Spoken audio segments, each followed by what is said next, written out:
Hello, everyone. Thank you so much, Tony. Thank you, Family Research Council, for letting me be here. This is an amazing day, and I am so privileged to get to address the true believers that have changed the course of history. You know, it was only 3 short months ago that we celebrated the rightful overturning of Roe v. Wade. Let's give ourselves and the movement a round of applause. That was something that was 49 years in the making. And we are 3 months, just a quick 3 months after that Dobbs decision. Now, what have we seen in those 3 months? We've seen some really good messengers, and we've seen some really bad messengers, haven't we? We are standing on the precipice of an opportunity here. And so when FRC reached out and asked me to come down, I thought, what do I need to say? What is the message for this moment? And for a room full of believers, I felt incredibly called to tell you to stand strong.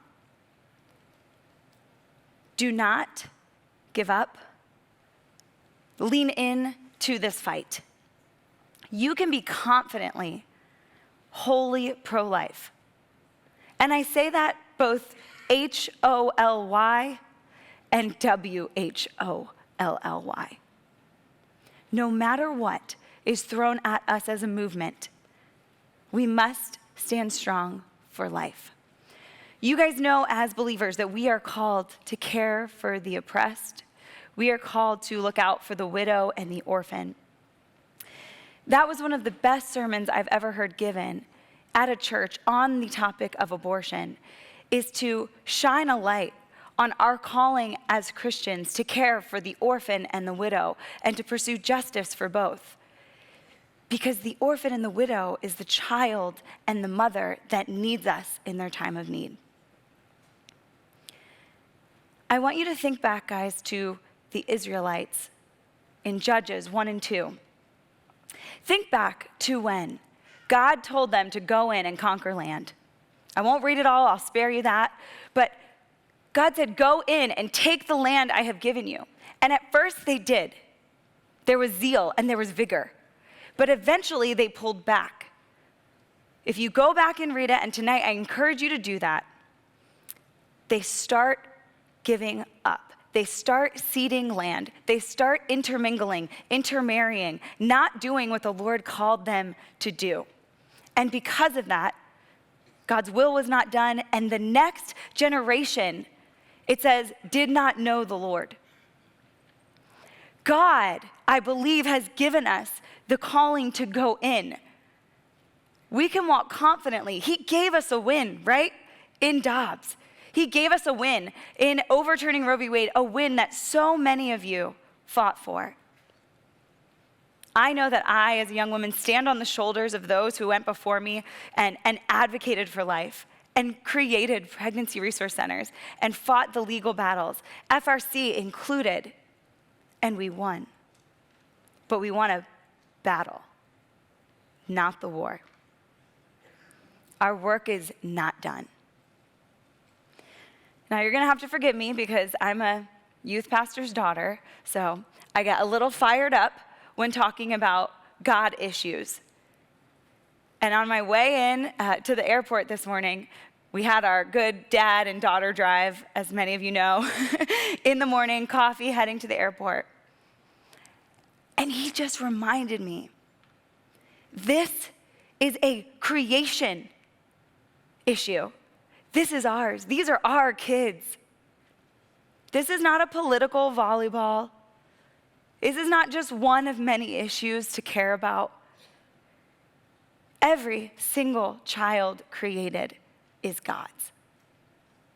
Has a purpose and a plan and a great lineage that will come from them.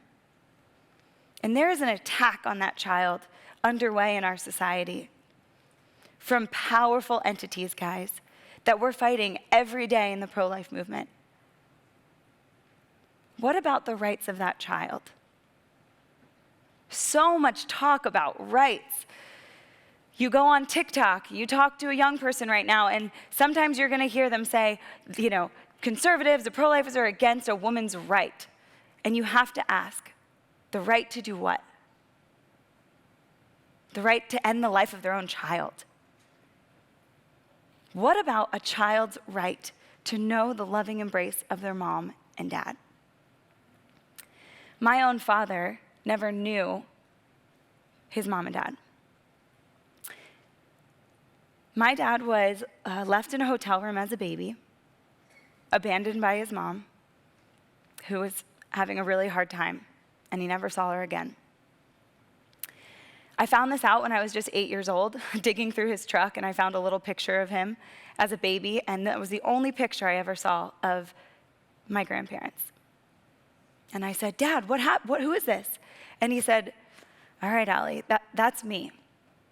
I was a baby, my mom left me in a hotel room, but I was raised by the Catholic Brothers of Charity, and I've forgiven my mom, and I just need to thank her for choosing life and leaving me somewhere she knew I could be found. I wept. How sad that my dad didn't know his mom and his dad. But yet, here's this young man that grows up in northeastern Philadelphia, I'm sure putting the fun and dysfunctional, running around the city, that now has 3 girls, ran a youth center, is using his life to advocate for purpose, that every life matters. And I believe that has driven me as a young woman to make sure that no woman ever feels as though my grandma did, where she felt at her wit's end, what can I do? And I do thank her for leaving my dad somewhere that he could be found. But no woman should stand alone. We should absolutely have a society of support. And thankfully, you guys, we do. There's over 2,000 pregnancy resource centers across the country.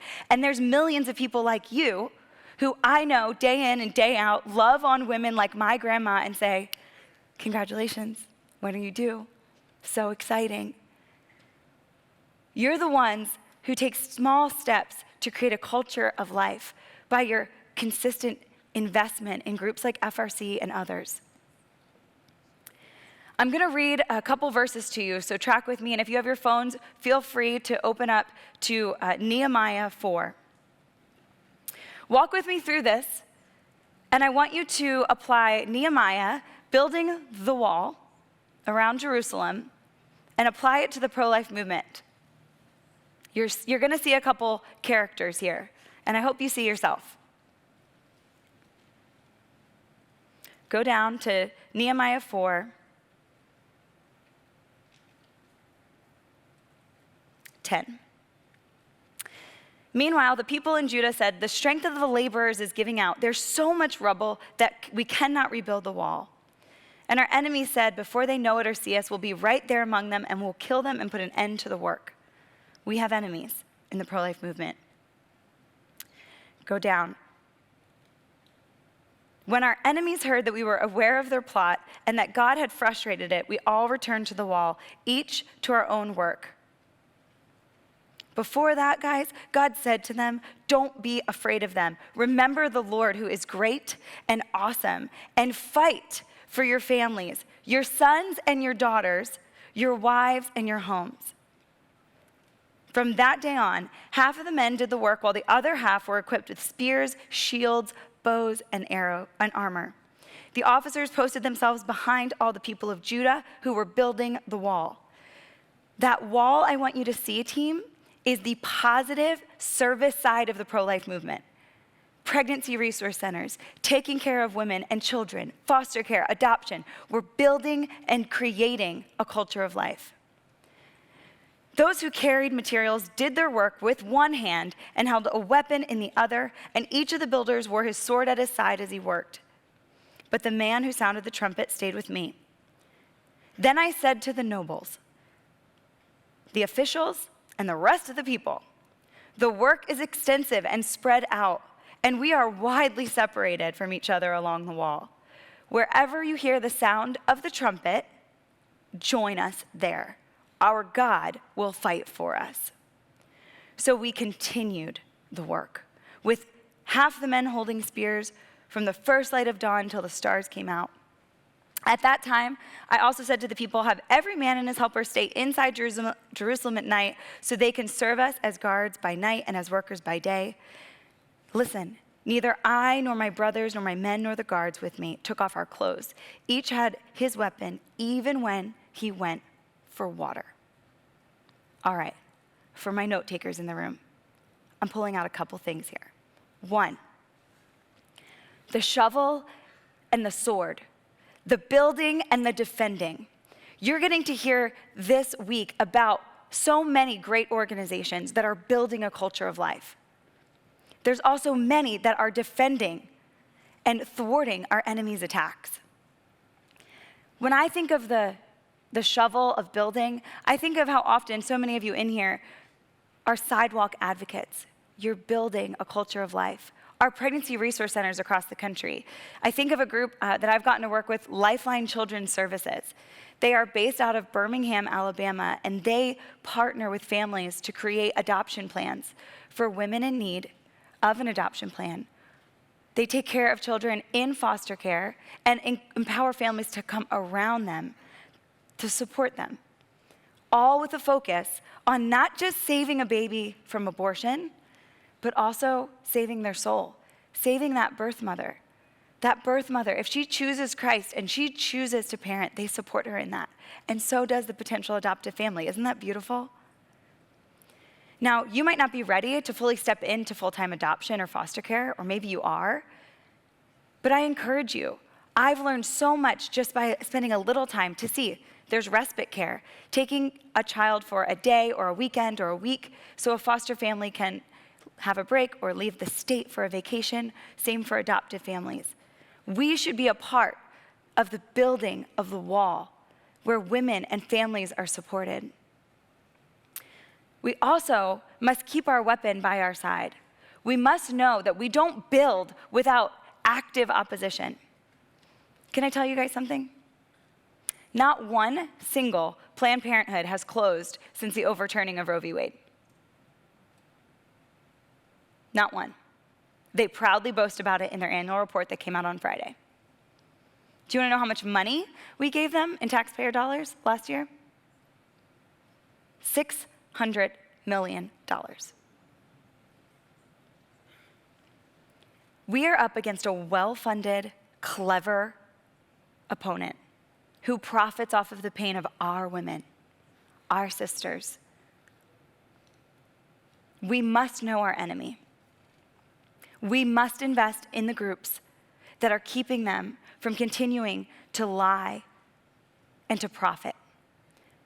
One group that I'd be remiss not to share with you, it's in your booklet, I'm on their board now, I believe in what they're doing so much, is called Reprotection. This new group is solely dedicated to investigating abortion clinic violations and shutting them down.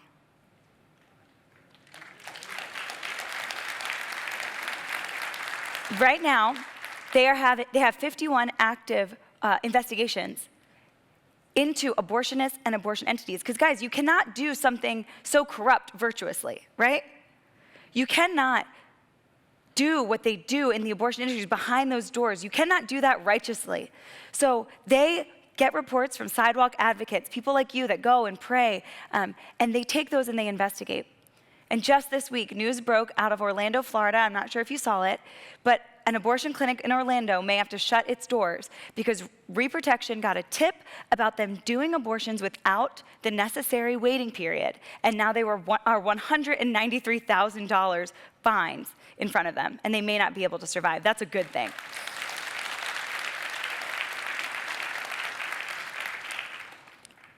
We have so many on the front lines fighting for life.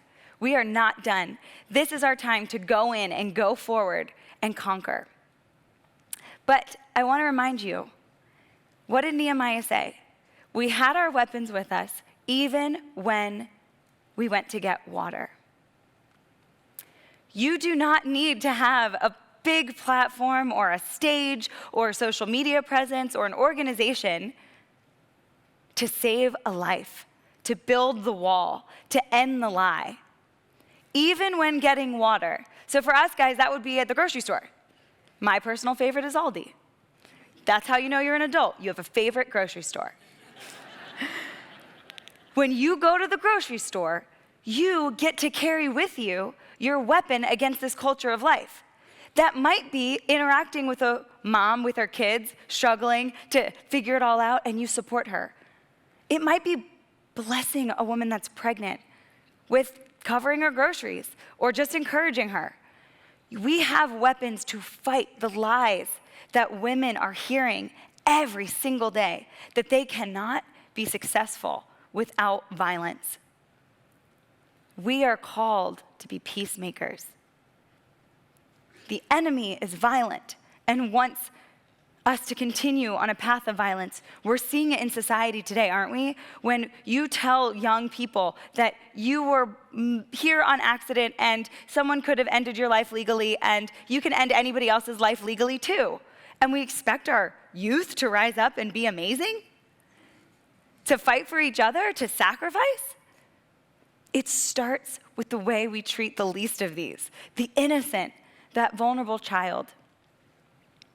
And though we are scattered, we are united. Nehemiah mentions that. He says, while we are scattered, we are united in our mission. We're scattered along the wall. Find your place on the wall. Hold it up. Fight back against these forces. I need you to do it. Young people need you to do it.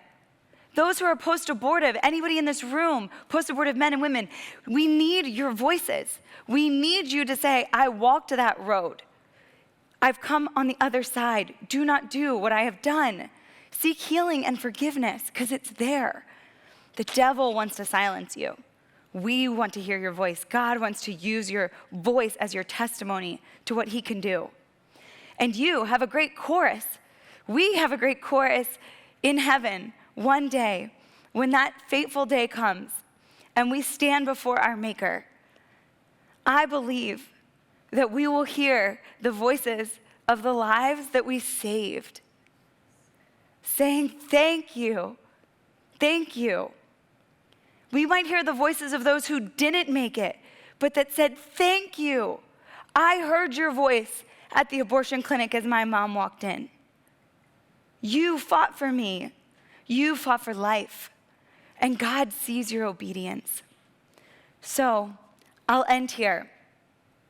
In the same way that when Nehemiah says, when you hear the trumpet, unite, join us. God will fight for us. Politics is crazy, especially right now. But when you hear the trumpet, unite. Come together to save lives. Is it at Heartbeat? Unite. 15 weeks, unite. At Pain Capable, unite. It's all for a goal of saving them all. Present forward to your politicians that we are here to save them all. We are not playing games with innocent lives. We will always fight for life. And life is there at the moment of conception. Right now, team, we are seeing politicians flake, right?